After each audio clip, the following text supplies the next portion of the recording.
За последние десятилетия в Африке бегемоты стали самыми опасными млекопитающими. Бегемот в переводе с греческого означает «речная лошадь». В отличие от лошадей, чей инстинкт подталкивает убегать от опасности, бегемоты непредсказуемы, территориальны и часто агрессивны, что делает их грозными созданиями, несмотря на их тестообразный, почти мультяшный внешний вид. По статистике, в Африке ежегодно бегемоты убивают около 400 человек, что делает их самыми смертоносными животными континента, опередив крокодилов. В реальности цифры могут быть намного больше официальных данных. Несмотря на их внешний вид, они обманчиво быстры, особенно в воде, где они становятся грациозными пловцами. На этом видео видно бегемота, преследующего туристов на моторной лодке. Он действительно очень хорош на короткие дистанции. Массивные травоядные также удивительно быстры на земле. Согласно некоммерческой организации The National Conservancy, бегемоты способны бегать со скоростью до 30 км в час. Эти животные, особенно доминантные самцы, могут весить 4 тонны и больше. Самки и большинство других самцов весят от 1 до 1,5 тонны, и все живут до 40 лет. Хотя они иногда конфликтуют с крокодилами, тем не менее, растет количество перестрелок с людьми. Бегемоты растаптывали или бодали людей, которые приближались к ним слишком близко, утаскивали их в озера, опрокидывали их лодки и откусывали головы, отмечает организация. Нападение бегемотов на людей. Мы приведем лишь несколько нападений бегемотов на людей, поскольку их было достаточно много. Особенно остро эта проблема стоит в Сенегале, о чем у нас есть отдельная статья на сайте, ссылка в описании. Первый случай. 12 ноября 2011 года на своем ранче 41-летний южноафриканский фермер Мариус Элс умер после того, как подвергся жестокому нападению со стороны его питомца-бегемота, весящего около 1 тонны. Изуродованное тело мужчины было найдено под водой в реке, протекающей через его ранчо на северо-западе ЮАР. Это фото было сделано в начале 2011 года, когда фермер хвастался на весь мир своими отношениями с бегемотом, который принял его, когда ему было 5 месяцев. Он говорил: «Хамфри как сын для меня, он как человек. Некоторые люди не понимают моих отношений с бегемотом. Несомненно, это самое опасное животное в Африке». У покойного фермера было более 20 различных экзотических видов на его ферме возле Клерксдорф, в том числе жирафы и носороги. Тем не менее, он испытывал особую привязанность к Хамфри. Мариусу потребовалось потратить много времени, чтобы открыть для своего питомца небольшое озеро. Второй случай. В 1996 году речной гилл Пол Темплер подвергся нападению бегемота во время путешествия на реке Замбези в Зимбабве. Во время инцидента почти половина его тела была зажата мощным ртом животного.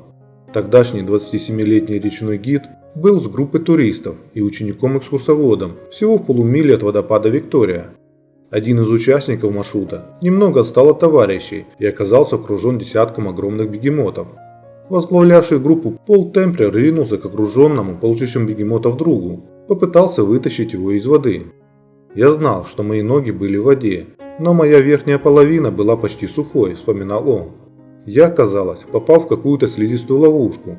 Был ужасный серный запах, как от тухлых яиц, и что-то сильно сжимало мою грудь.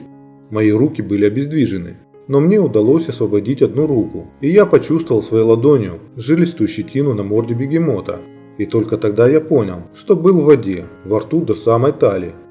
Бегемот вдруг ослабил хватку, и Пол сумел вырваться на свободу. Он истекал кровью, был испуган и чувствовал сильную боль. Вынырнув на поверхность, Темплер лицом к лицу столкнулся с другом, которому и спешил на помощь. Двое других каякеров вытащили пострадавших на берег и оказали первую помощь. Мужчина избежал своей смерти, но был тяжело ранен. Он потерял левую руку, и у него была дикая рана такая, что я мог видеть его легкие, вспоминал в своем рассказе очевидец нападения. Третий случай.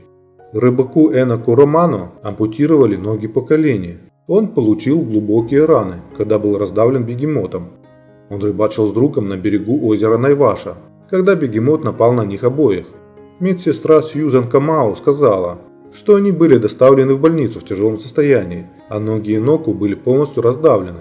«Лечить их было невозможно», – сказала она. Пострадавшего пришлось срочно доставить в операционную, так как его ноги буквально свисали с кожи. Их пришлось ампутировать, потому что другого выхода у нас не было. Четвертый случай. Кристин и Райан Ялдор в декабре 2018 года запланировали отдых в ЮАР и Зимбабве с сафари, барабаном и ужином, а также поездку на каноэ возле водопада Виктория, чтобы отпраздновать 37-й день рождения Кристин. То, что пара не ожидала, так это защитный инстинкт мамы-гиппопотам, защищавший молодого детеныша, прятавшегося под водой, когда они плыли по реке Замбези с двумя экскурсоводами. Прежде чем они смогли отреагировать, бегемот подплыл под каноэ и подбросил его в воздух. Райан смог доплыть до ближайшего острова, но многотонное животное затащило Кристин под воду. Челюсти сомкнулись на ее ноге и сломали бедренную кость. Кристин смогла сбежать, но это было за час до того, как прибыл медицинский вертолет, и еще 13 часов ушло на то, чтобы прибыть в больницу. Мартина Ялдор сказала, что ее невестке повезло, что огромные резцы животного прошли мимо ее бедра, и ее нога была зажата плоскими шлифовальными зубами. Если один из этих резцов ударил по бедренной артерии, мы, вероятно, сегодня планировали бы похороны, сказала Мартина. Судя по всему, ей невероятно повезло. Бегемоты не терпят присутствия людей, особенно если с ними есть детеныши. В таких случаях бегемот может напасть на человека и убить его. Их шансы на успех практически одинаковы как в воде, так и на суше, поскольку они отлично плавают в воде и бегают быстрее человека на суше. Выводы вы можете сделать сами. На этом все. Подписывайтесь на канал, если не подписались. И до скорой встречи. Всем пока.